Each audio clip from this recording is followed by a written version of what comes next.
So you're here, I'm here, and we're here with Ray Graber, who has an amazing background. He is a coach. He's a recent graduate of the Amen University Elite Brain Health Coaching course, but he's been a coach for over 20 years. But more importantly, Ray's story of his transformation in mental health is what we'd like to talk about today, especially highlighting men's health and brain health in general. How are you going, Ray? I'm great. Thanks for having me on. Oh, you're welcome. You're welcome. How are you? Yeah, really good. Excited to talk with you. I know we've chatted before, and your story is absolutely incredible. Thank you. Yeah. So tell me, Ray, where did all of this start? Probably at about 3 years old when I was jumping on my bed and I bit through my tongue because I fell on a footboard. I fell on the footboard of my bed. That's how far I can trace it back, honestly. Where it really started to have an impact on me was when I got into a car accident in my early 20s and I lost all memories of my childhood. And I didn't know the impact that was going to have going forward. But as I look back, I can tell that that was the turning point of where I started getting angry and I wasn't able to keep a job as well as I wanted to and went off on my own. So it served for me to be independent, but I wasn't getting along with people as much as I guess I should have been or could have been, et cetera, et cetera. Mm. Um, the thing that led me to the Amen clinics was so after struggling with all of this for over 20 years or something, um, on September, November 2nd of 2023, I went to a concert and I got dosed with something. And what happened was I touched the front, I was up at the very front, I touched the front bar there, and then I rubbed my eyes. And whatever I had on my fingers, because of the fog machine, whatever, went directly into my bloodstream and basically shut my whole body down. My ears went full, my eyes went back in my head. I couldn't hold balance. I turned around and walked away, and I told the security guy, I was like, I've been dosed with something. I didn't take any drugs tonight, and I Wow. don't feel very well. And he just kind of followed me out, and they found a chair for me, and I just sat there and sweat for about 5 minutes. And in those 5 minutes, I had forgotten how to breathe. I couldn't grab a breath. I couldn't. It was the scariest thing that I've been through in a very long time. And then after that, I started to remember my childhood. So whatever that click was, whatever that trauma was, turned something on that allowed me to remember all of the negative things. So what Wow. I learned after I hit Amen Clinic was I have an absurd negativity bias Yeah, yeah, yeah. because I've been in this constant state of protecting myself. So that all my negative memories from childhood were coming back. And I didn't have a rough childhood per se, but there was my basic needs were met, but that was about it. Mm, And I was also a kid that was traumatized early on, and my parents didn't have the resources or the knowledge to even know to try to help me with that. mm, Um, So I reached out, or my girlfriend reached out to the Change Your Brain Foundation, who then granted me a scholarship that gave me a map of my brain and told me, okay, here's what's overactive, here's what's underactive. And I've been searching for diagnoses or for help for many, many, many years. And I would meet someone who was, a doctor who was trying to help or whatever, and they're like, it looks like ADHD, but I'm not sure. I need to send you for another eval, or it looks like this, this is kind of PTSD, kind of depression, kind of whatever, but I'm not sure 100%. So let me send you for another. And I was never able to get a diagnosis or anybody to kind of come together to tell me. So I couldn't get meds for any of this. And I would go into my doctor just spun out, and she's like, okay, well, you need to make an appointment and go see an ADHD specialist or whatever. And I'm like, okay, I did that. They canceled the appointment, and now I got to wait another 6 months or 3 months to get another one, et cetera, et cetera. So after spinning that out for a long time, um, I just gave up hope, honestly. mm, And in getting the help with the Amen clinics, they were able within one day to diagnose me with ADHD, PTSD, 3 different kinds of ADD, which really sort of figured out what I needed help with, and Mm. also depression and anxiety and traumatic brain injury. So I Wow. go from Wow. being this undiagnosed person to having all of these diagnoses and a roadmap to be able to Mm. fix myself. And since I've been a coach for so long, I knew the stuff to use and I'd been using it religiously, but it wasn't working. I don't care how much I meditated, I still couldn't pull myself out of that funk Mm. because of where my brain was and where the trauma was sitting and certain parts that were overactive and underactive. And that's where the Amen Clinics was able to give me supplements, not medications, Mm. to start working with all the other things that I was doing. So within about 2 weeks, I was able to sit down and read a 200-page book. And I hadn't been able to read a book in 10 or 15 years. I couldn't sit down for long enough. Wow. That's incredible. In fact, yeah, so one of my things for coaching is we start with 4 minutes a day, 4 days a week. If we Mm. can do something for 4 minutes a day, 4 days a week, we can probably make a habit out of that. I learned that because I couldn't focus for more than 3.5 minutes at any one time. I timed it over and over and over again. And that makes life hard. Yeah. So, what I learned was if I can focus on something for 4 minutes a day, 4 days a week, that's something that I want to put energy into. Anything Mm. else, it's a waste of my time. And I'll get back to it later. So, my story has really implemented my coaching and worked with, it's been about me essentially and how I can figure out how to help myself through helping other people. Mm. And that's where personal training came from. That's where massage therapy came from. Becoming a hypnotherapist, all that came from the ability to help myself. Mm. But at the same time, I didn't have that roadmap that were the spec scans to tell Yeah. me what I actually needed. So I'm doing all of the stuff and things, but it's not making a dent where it really should because I'm putting hours a day into this. Mm. Then I have my roadmap. I get my supplements. I stop drinking coffee, start drinking green tea, stop doing this thing, start doing that thing, taking saffron, taking L-theanine, taking the different parts at different times. And sure enough, I start to balance. Like I'm a year into it and it's still not an easy day, but they're a Mm. lot easier than they used to be.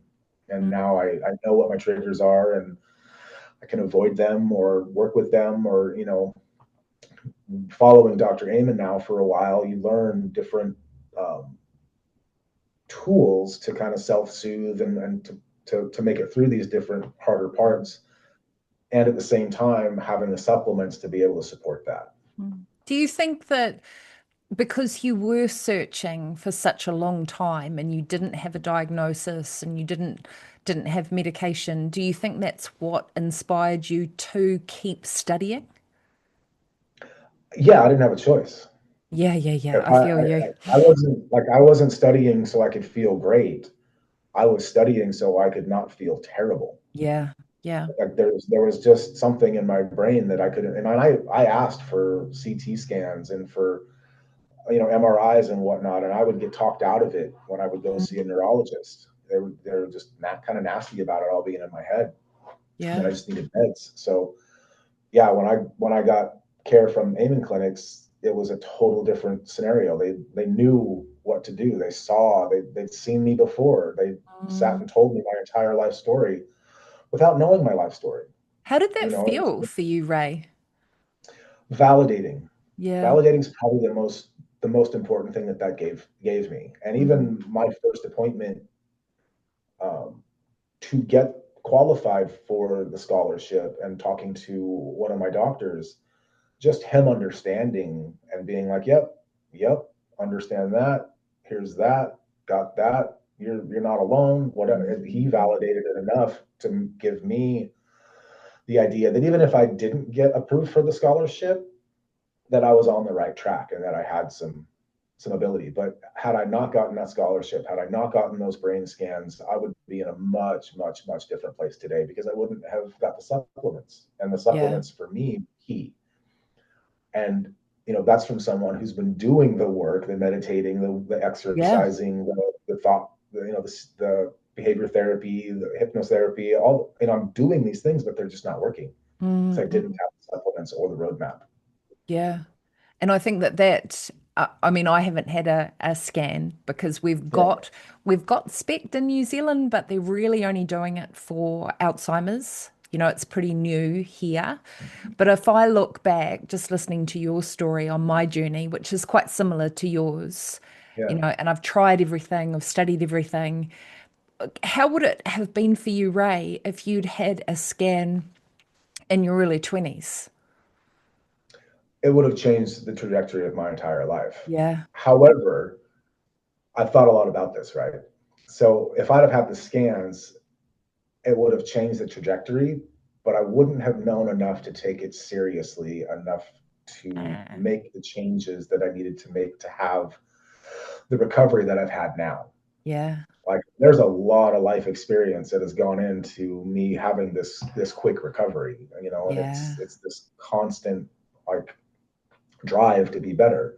Mm, But it's also I wanted to remember my childhood, and I figured if I could remember my childhood, I could work on these things and figure out why I feel this way and how why I'm attracted to these people, and my all these different things that I just didn't know. Like mm, without the memories of why you turned into that person, it's hard to go back and heal them, as it were. mm, mm, So mm. I honestly, if I would have had them, it would have helped.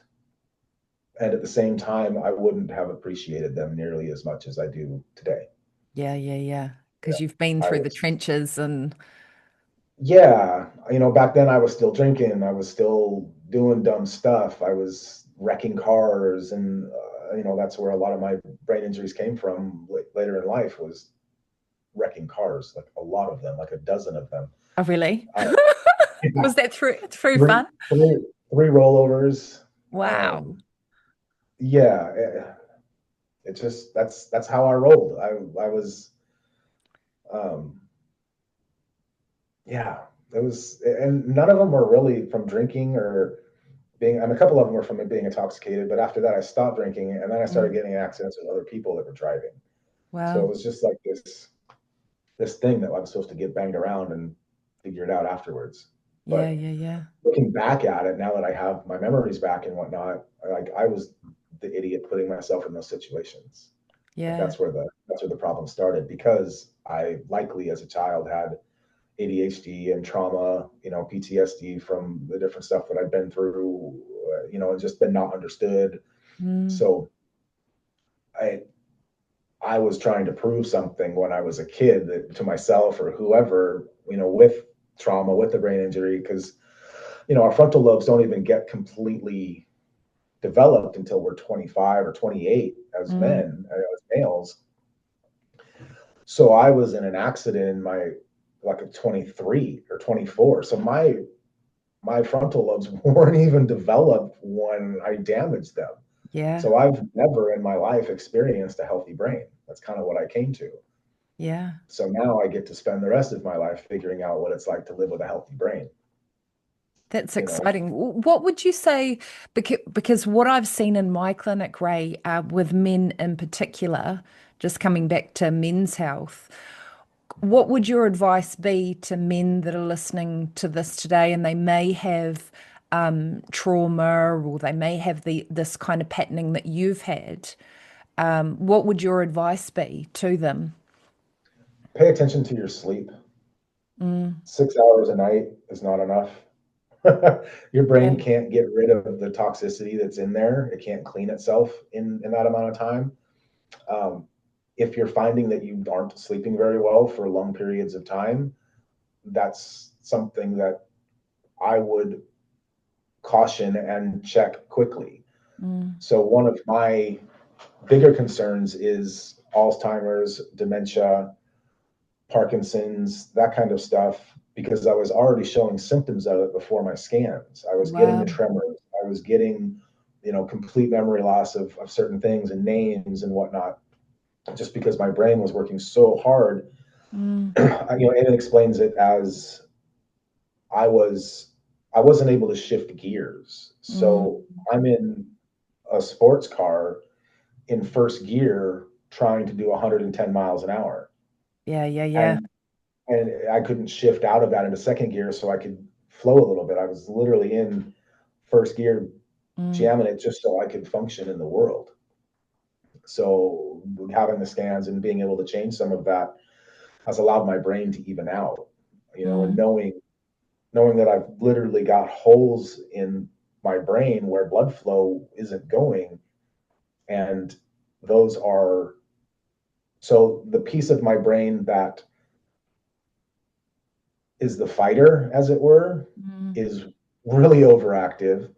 And the piece of my brain that tells me I shouldn't fight, or if I fight, I'm going to go to jail or I'm going to get in trouble in some capacity, it doesn't exist. Yeah. So I'm where do sorry. I I'm still? sorry. I'm I, laughing, yeah, Ray. I say it on purpose. It's, yeah, and that's just, I didn't understand that's how the brain worked. Yeah. And then there's another piece, the back of my brain, the cerebellum, that controls movement and controls processing and Mm. controls um, a lot of different of our basic needs and whatnot. And that's completely cold. Wow. It is just not lit up at all. So, exercise and other things will help that. Mm. But not knowing that, like literally knowing that the thing that gets me in trouble is really active and the thing that keeps me from trouble isn't very active, Yeah. has Yeah. been a Yeah. big part of the problem. Because once I get started on something, I'm like, let's go. Yeah. I don't, car accidents, rollovers, burning relationships. It just doesn't register to me until after the fact. And I'm like, here we go again. Yeah. Yeah. Yeah. I've heard So, Dr. Amen call it the fuck it button. yeah, Yeah. yeah, yeah. Yeah. I'll I just, resonate with that. Mm. yep. And then, processing and being able to read things and focus. And then, I had other stuff with my vision that was uh, very limited. Mm. Though in my um, brain, the vision part of my brain was very underactive, and Mm. that tracked because I was getting a whole lot of spotting back and forth and fuzziness, and I wasn't able to read very long. Mm. Um, I could do a lot of physical things, so massage therapy was easy. But if I was going down to do programming of coaching or something like that, I didn't have the patience for it. I couldn't Mm. put things into boxes the way I needed to put them into boxes. Mm. And that, How much of this, Ray? Because this is where I'm really curious, right? Because I had some similar to you, brain injuries as a child, yeah, and then the ADHD behavior started, the addictive behavior started.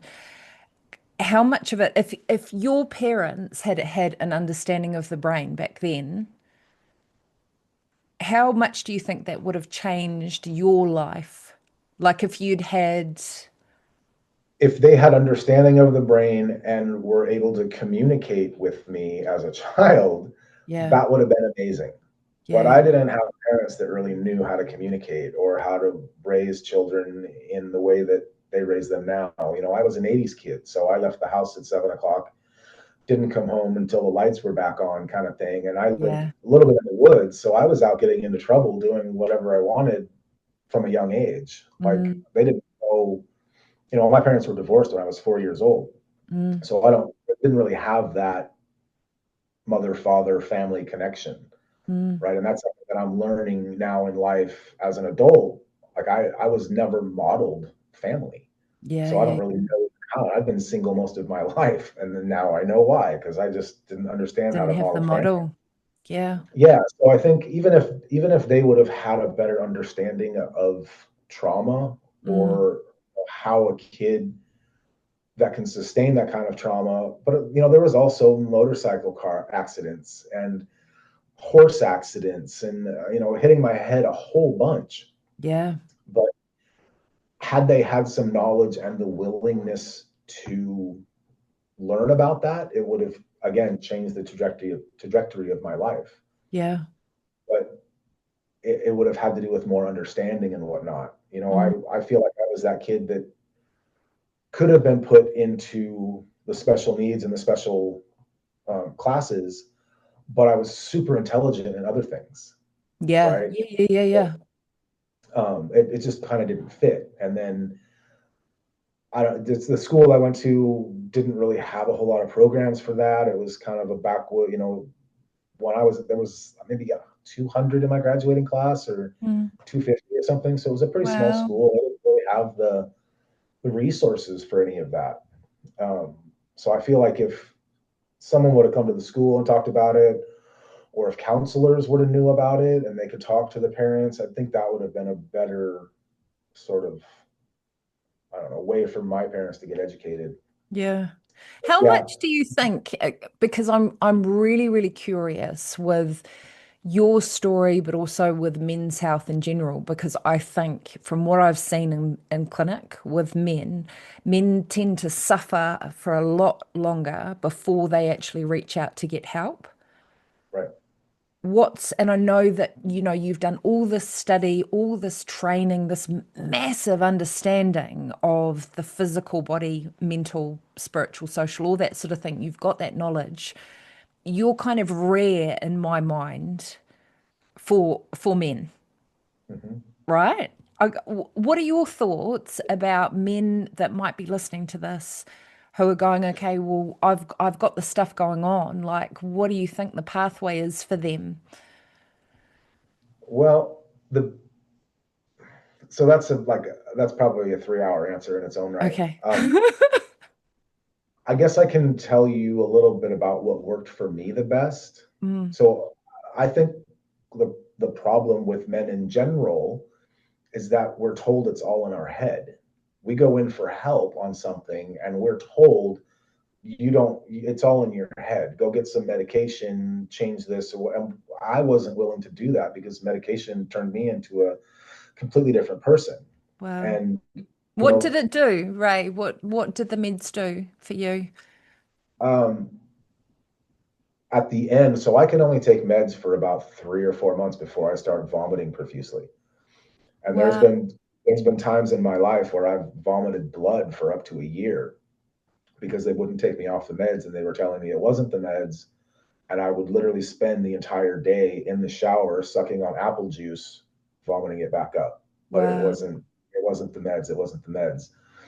Um, I just lack of control, like gaining 40 pounds Mm, because I can't stop eating because the antipsychotics are doing a thing. Like um, sexual issues, mm, blood pressure issues, lack of motivation, not walking. Like I just wasn't, I was short tempered, but I just didn't care. You know, mm, a big part of what I struggled with in my life was sweating. So mm, what I didn't know was that I was living in pretty much a 24-hour anxiety attack.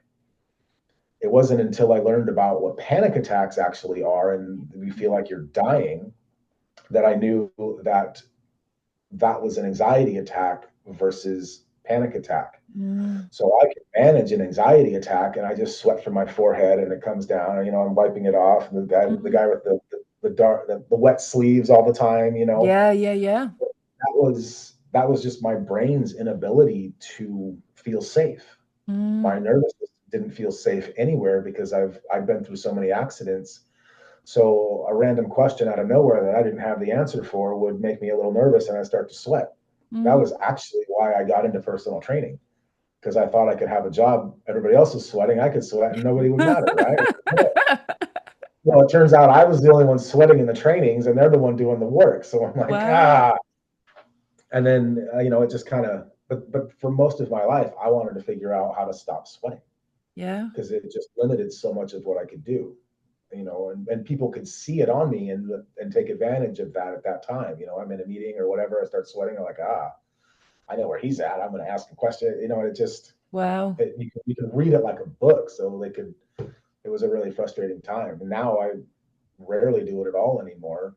Mm, I worked on it and gotten through food and that kind of stuff, but it just leads to more anxiety about people seeing you sweating and whatnot.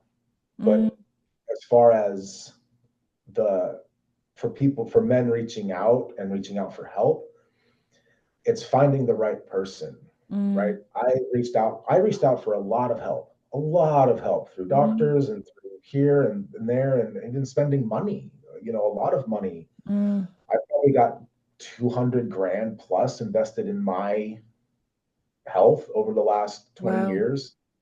Um, and that's in classes and programs and doctor's visits and medical bills and, credit card bills going up and interest and all that kind of stuff. Like, but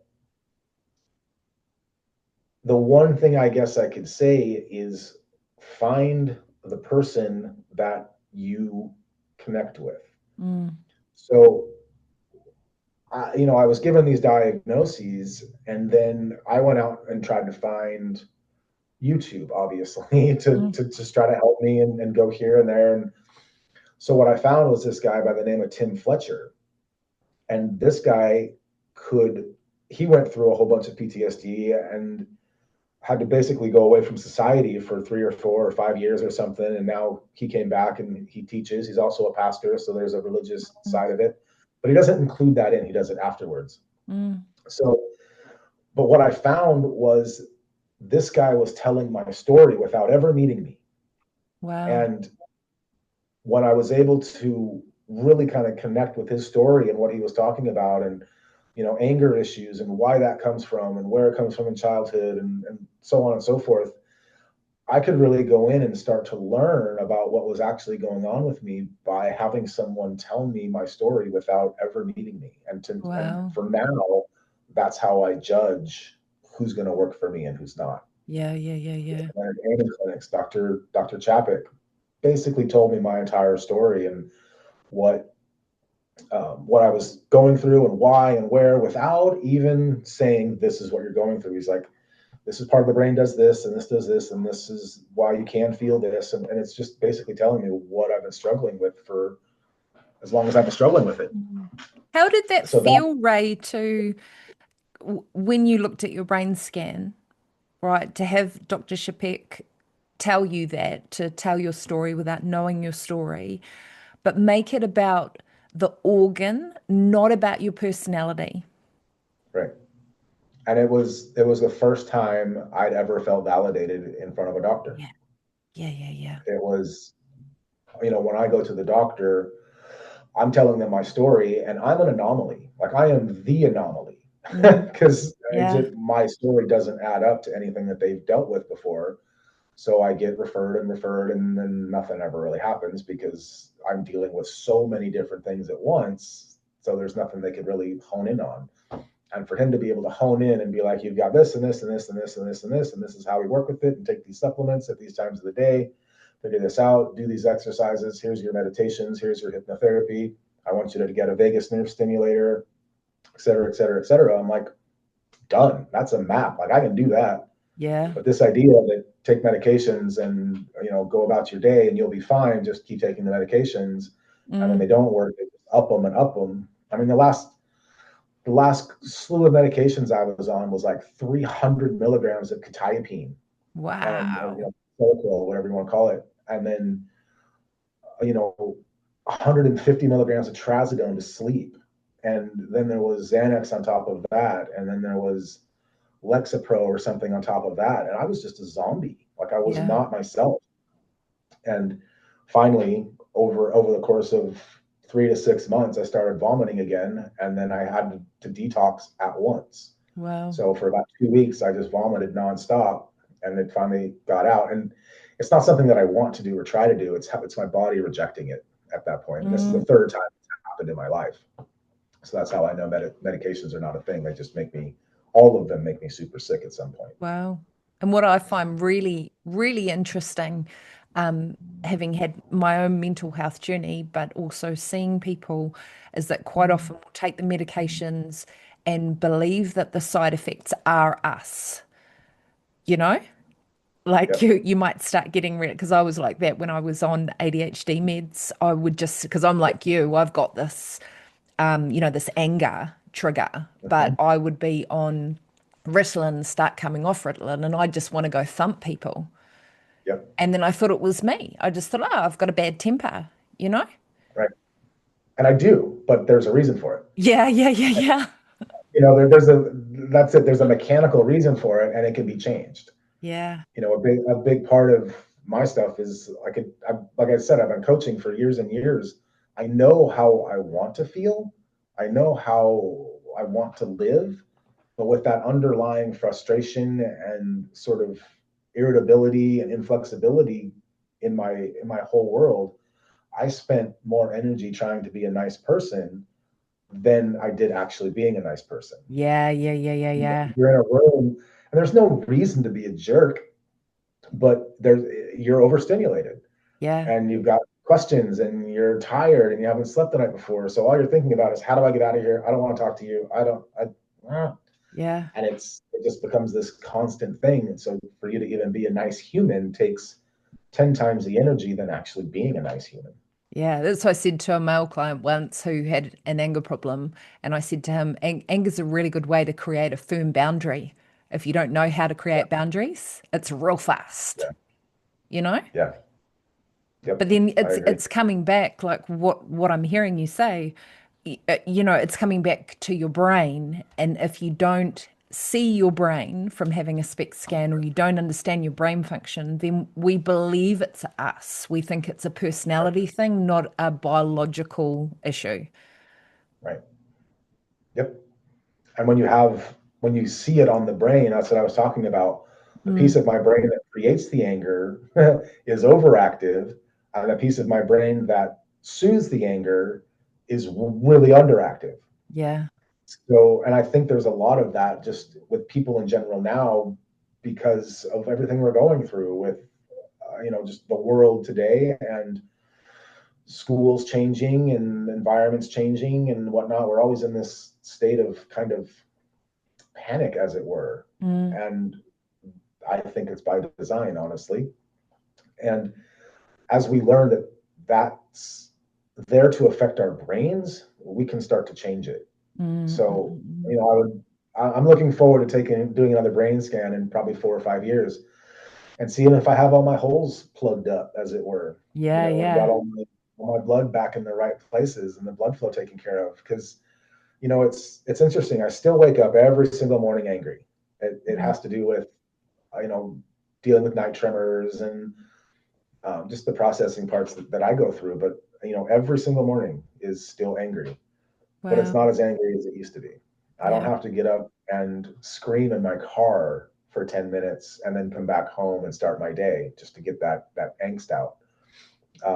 I don't work myself out until I'm exhausted to get it. Now I can wake up, have the thoughts, have the angriness, or, the frustration, whatever that is, and then go back in and ask myself the 4 questions that Eamon has, to try to work through that. And slowly but surely, like any addiction, Mm, it becomes less and less until there's gaps, and then you don't think about it for a while. And I'm yeah. looking forward to those days. But I also know that when I'm in an environment like when my girlfriend and I are fighting, or in a disagreement that lasts, a day or two or whatever, like my entire healing just plummets because Yeah, I just don't feel safe. absolutely. That's in order to heal in a quick way, you got to be in a safe environment, and that safe container means a ton. Yeah. And sometimes for men and women, anybody really, like if we think we have a safe container, but it's not, that the healing is stunted to a certain degree. Mm, mm, mm, mm. And if you don't have a partner in your world that understands and can help, that's another huge, huge setback. Mm, Um, I've tried to heal and had partners that didn't support or whatever, just because that's my attachment style, which I've hopefully corrected at this time. But learning that the people around me are just as important for my healing as myself, and the environment that I put myself in has been a pretty big deal. mm, Having to go no contact with people that weren't good for me, mm. um, learning who was good for me, and re-identifying a whole lot of thought processes from when I was a kid. Growing up in the '80s and having that sort of redneck mentality, that we all have enemies, that everybody's an enemy to a degree until they're a friend. And this, Mm, I'm doing a lot of that stuff that um, has not served me very well in yeah, my 40 years so far. yeah. But But it's interesting, Ray, because I'm a firm believer that the mess becomes the message, and it really has. And I think in your instance is that Mhm. everything that you've been through, you're able to understand other people, you're able to support and help other people. Yeah, and thank you. And I also think in some capacity, like the universe always knows better, and whatever you think about as your spiritual side of things. But my experience has been really difficult in ways, but it was put there to soften me. Yeah, yeah, And I yeah. think sometimes as just humans, with my negativity bias, I can always find the negative in everything. Mm, But when I look back, those really hard things were put there to soften me. mm, So for instance, when I'm in my early 30s, I'm engaged to be married, come home from work one day and find my fiance paralyzed. She couldn't walk or talk or what, and it was her first episode of MS. And that destroyed me. It destroyed me for years. wow. And it put me, and it was an us thing, but the thought that I can come home from work one day and the person that I love is not the same ever again, like it just made me not really want to love anymore Yeah. because that was such a hard thing to get through. But what it also did was teach me empathy in a way that I had never known, Mm, and to be able to, instead of not have patience for people with disabilities, to start fighting for them and to help them when they need it, but not to take things over because you still have to have a sense of agency and whatnot. yeah. It's just, all these different things taught me along the way how to soften. They Mm, made me a harder person. But as I've learned how to process things and as my brain has started to open up, it's taught me how to soften quite a bit. mm. Speaking about that, about helping people with disabilities or think people that are going through stuff. I know you're involved in the Amen Change Your Brain Foundation.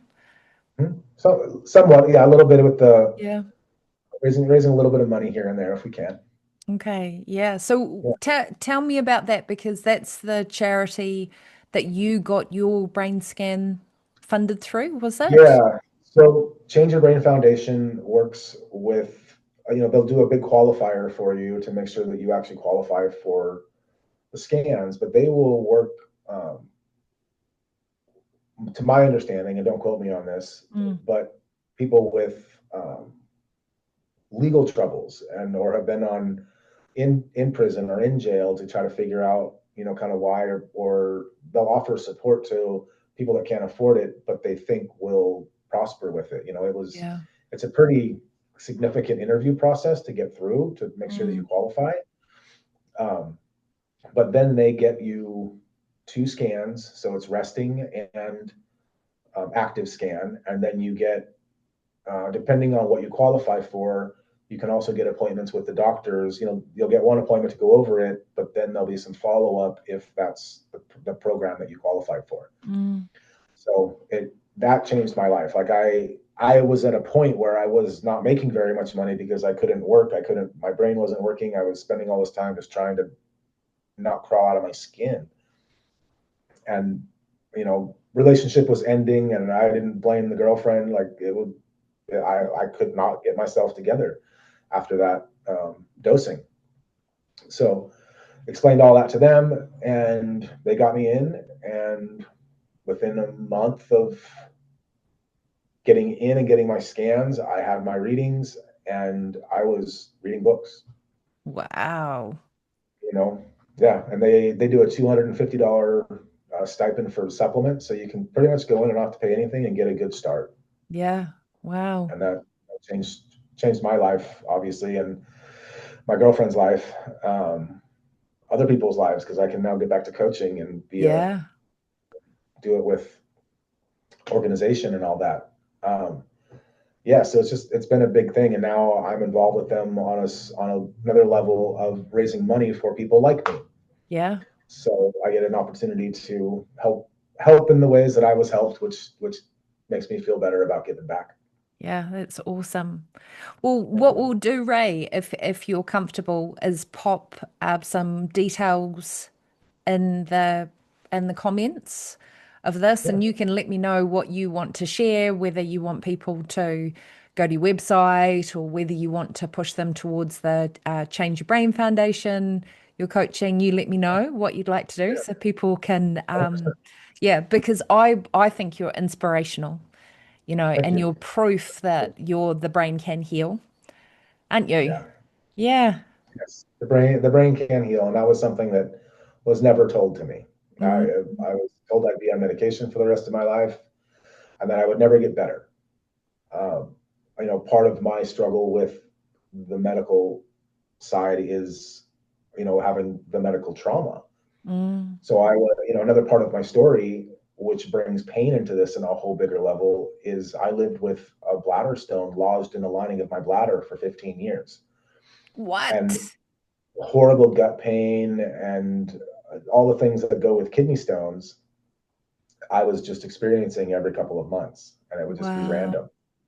And every doctor told me it was all in my head. Wow. I It was all in my head. So Wow. I'm dealing with kidney stone pain and pushing it down and ignoring it. Even going up to go snowboarding, every 1,000 feet, it felt like I was getting kicked in my privates because of the Wow. pressure of the water. I've learned all this afterwards. And then finally, I stopped urinating at one point to just a dribble and went to see the doctor. And he was like, I don't know what's wrong with you. Like, you should be in way more pain if it's a kidney stone, this or that. And this is my urologist. And I'm like, look, man, if you want me to cry and yell at you because I'm in so much pain, I can do that. But I'm telling you, there's something really wrong. And this guy, he would take the mouse and with the center wheel, and he scrolls down. He's like, look, Ray, there's nothing here. And he scrolls down, gets to my bladder, and there's a 13 millimeter mass. Holy. Yeah. And that was the first time they found that. So when we talk about Wow. trauma and pain and how it changes the brain, that was 15 years. It was all in my head, Yeah. Yeah, yeah, yeah, yeah, So yeah. I'm living with these massive pains that I'm told are anxiety. I'm told are Yeah. whatever because they haven't found them. So I think there's a big part of that with us too, is there's things that just haven't been found yet. And as they're Yeah. found, it shows me the rest of my life, but it also softens me a bit to other things. And when people have these horrible things going on and nobody can figure it out. Yeah. And I think you get used to the level of pain. Like you can, because if you think that was part of my story with the concussion, my knee, I smashed my knee on a rock when I tripped, and I was Yep. in massive pain. Yep. And the people around me said, "Oh, you need to exercise more for the Yep. concussion, and you need to stretch your quads." And I'm like Yep. you, I've come from a personal training background and boxed and, pretty feral. And I was like, Yeah. oh, it's obviously just in my head. I need to push through it. And then a year Right. later, when I pushed, similar to you, I pushed with the specialist, I had a torn meniscus, Right. you Yeah. know? And that this is a pattern That's that it. I see with people is that they put up with pain. They're told because the specialist or the doctor isn't looking, they're Right. told that it's, oh, you've obviously got anxiety, you've obviously got depression, you're not doing enough of this, it's you, Right. rather than looking at your bladder, rather than looking at your brain, you know? Right. And honestly, I don't blame the caretakers really at all, or No. the doctors at all. They're so oppressed for everything and Yeah. they're doing the best they can. It's Yeah. up to us to show the agency to figure out what's going on and then present it to them. Yeah. Yeah. Yeah. As much Yeah. as I Yeah. like to say the doctor needs to figure it out, the doctor should do better. That's not the camp that I'm in Yeah. anymore. They're doing the best they can for as many people as they can. And if they can't do what's best for you, doing the best they can, there's someone else that can. Yeah. And I And think it's unfortunately, self-empowerment too, right, Ray? It's actually, like you say, yeah, taking agency of your own health to go, okay, actually, I need to, we've got ChatGPT these days. You can pop your right, symptoms in there, right? People right. can get that agency and then Yep, present that to their doctor. yep, yep. And if you have a doctor that doesn't listen, move on. Yeah, yeah, yeah. In going through more of these classes with Dr. Amen, he says, your doctor should be a partner, not a Mm, parent. You're not being told what you're doing. You're sharing information. And if that doctor doesn't want to act like a partner, that's probably not your doctor, and that's fine. But another thing that I've learned is for me to get the answers that I always needed, I had to go beyond insurance. I had to Mm, pay for it myself. And I think if people were more willing to pay the big money to mm, figure out some of these things with doctors that they trusted, it would actually be more cost effective than sitting with some of the insurance options that we have, especially here in the yeah. US. Yeah, God, yeah. Especially with the aiming clinics. I mean, that's what I look at with the cost of a SPECT scan is that Mm-hmm. if I, like, just from my own situation, similar to you, if I look at the thousands, tens, hundreds of thousands that I've spent on study, Yep. supplementation, specialists, therapists, right? You pay Yep. that amount of money to find out what's going on with your brain, and then you've got the roadmap, like you say. Yep. Yeah. I mean, it's 5 grand, but had I known what the benefits of it would have been, I would have borrowed the money from whoever I needed to Yeah. get this, because my earning potential, now that I've got this roadmap and figured out, like, I can look forward to retirement. I can look forward to building something and having the time and the break off. Whereas before I was just putting in hours and trading time for money. And it's a hard life when, as a massage therapist, like Mm. it's labor. Yeah. Yeah. you Yeah. know, it's just labor. It's like digging ditches. It's not quite that much, but you're still in labor all day long. Yeah. Yeah. Yeah. That's brutal. Yeah. Oh, I just want to acknowledge you, Ray. I know that you're an amazing person, and even before all the brain work, your story is incredible, and Thank you. what you're doing now, you've got some exciting things in the pipeline. And what I'll do, we'll work out what you would like to share with people, pop it into the comments so they can reach out to you, and we'll connect again. Sounds good. I'm looking forward to it. Yeah. Thanks for taking the time. Thank you so much, Ray.